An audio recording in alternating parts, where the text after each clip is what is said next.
सिंह जी, राज्यमंत्री शामिल सैनिक और हमारे आज सुशील त्यागी जी और सभी मंच पर उपस्थित इस मंच के कार्यक्रम के समापन के लिए मंडल अध्यक्ष महोदय को मैं आमंत्रित करता हूं। प्लीज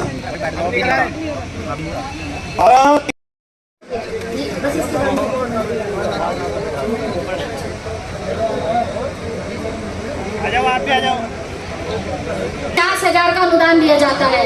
तो ये लाभार्थी है स्वराज सनौप अतर सिंह, ग्राम डंडेड़ी से ऋषिपाल क्या राम नरेश पुत्र रामदास कंजरपुर, अजय शर्मा पुत्र बनारसी दास मकतूलपुरी, राजा पुत्र गोवर्धन चावल, राम नरेश पुत्र वंशिका शर्मा पुत्री अजय शर्मा मनोज,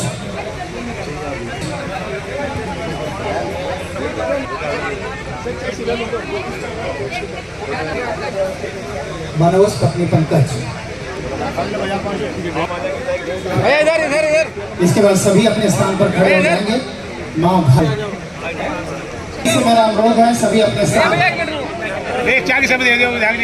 हमारे यहाँ बैठे हैं जो गंगा की उनकी शुक्र आ रहे हैं। भव्य गंगा की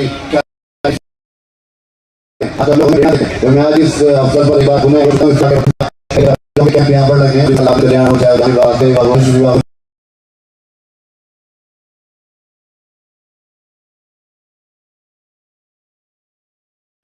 अपेक्षा कर रहे थे और वो आज काम मंजूर हो गया है। आज का ये शुभ दिन है। रुड़की में सोना नदी का पुल का पैसा दिल्ली से मंजूर हो गया है। 40 करोड़ रुपये सैंक्शन हो गया आपका और ये पुल मैं सोचता हूँ जल्दी उसका टेंडर कॉल कर दिया जाएगा और अगले महीने से ही उसका निर्माण शुरू होगा और टेंडर होगा और इस साल में 2025 में निर्माण पूरा हो जाएगा।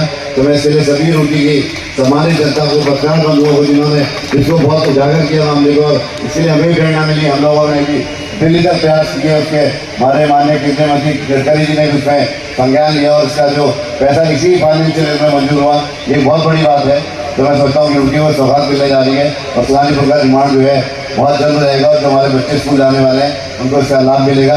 ये बहुत बड़ी घोषणा आज इस मंच से हुई है। तो मैं सोचता हूँ कि ये रुड़की के लिए एक बहुत अहम चीज़ है जो रुड़की को जोड़ने वाला होता है वो जल्दी आप लोगों के लिए प्रस्तुत हो। और एक पुल हमारा जो रेलवे लाइन के बाद बन चुका है उसका शिलान्यास हम लोग जल्दी कर देंगे। सब लोकार्पण साथ सब लोग के सहयोग से रुड़की में लगातार काम चल रहे हैं और रुड़की पुलों का शहर बनने जा रहा है।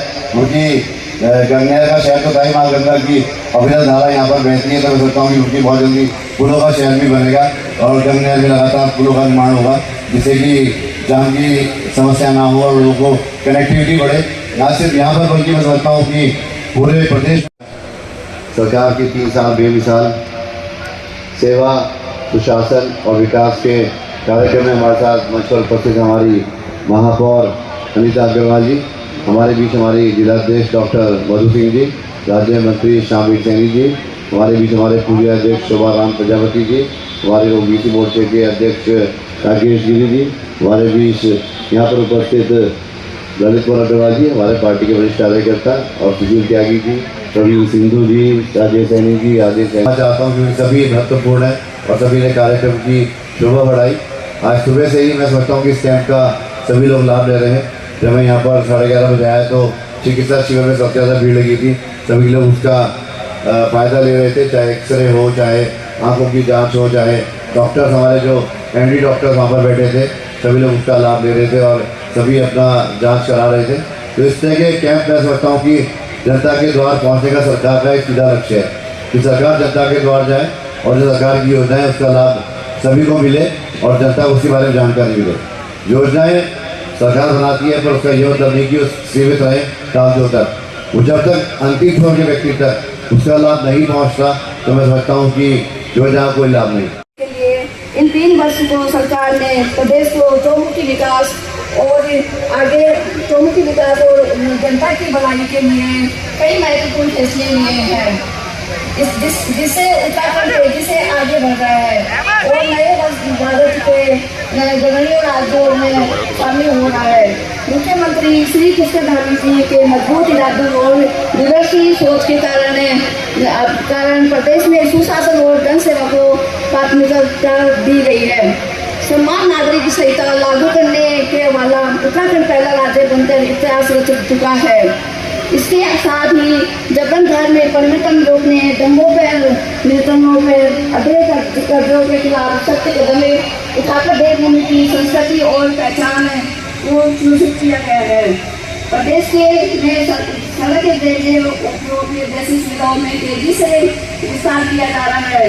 स्वास्थ्य, शिक्षा और रोजगार में क्षेत्र में भी सरकार ने बड़े बड़े फैसले लेकर युवाओं को, महिलाओं को बेहतर भविष्य की नींव रखी है। इससे 3 वर्ष में 20,000 की सरकारी नौकरियां दी गई है, जिससे बेरोजगारी में कमी आई है।